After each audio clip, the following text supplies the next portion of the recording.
What's more reliable? The Old Testament, the Torah, or the so-called the oldest religion in the world known as Hinduism? Now your boy came with some evidence because I don't want to just be a personal biased opinion on what I think it is, because that's not evidence. Now this is from Hinduism. Now I'm not even going to try to say these words, but we do know that this is a collection of over 1,000 hymns, and this is like their foundational ancient scripts from like their sages and stuff.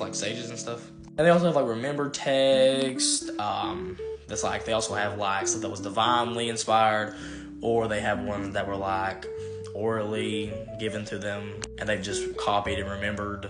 So there's some pretty good foundational evidence for that, and I mean there's a lot. But see, this is with the Torah, so the Old Testament, and this is with including like religious secular texts, anything really. There's literally 60,000 manuscripts, and there's over probably 200,000 fragments. And this is just an estimation.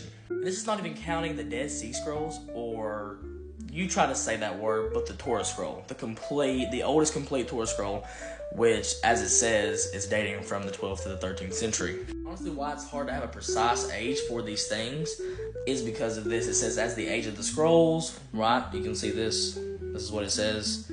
And then you have the preservation, which was like, they used a lot of stuff. I mean, we know back then that they didn't have much to write on, and the stuff that they had, like the materials that they used, examples such as parchment, they were prone to damage and being lost. The manuscripts that we have right now are thousands of years old, and then the original text from Moses, I mean, that's very old, and we no longer have that. Now, if you have more evidence to back up either, two of these people, Hinduism or Christianity, let me know in the comments, guys.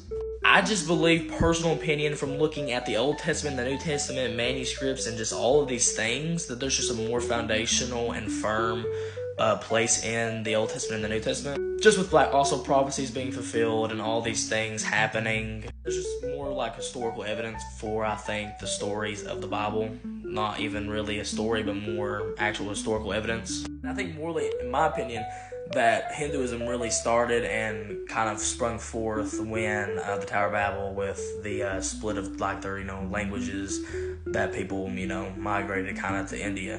Whatever you want to say, have your own opinion, but this is what I think.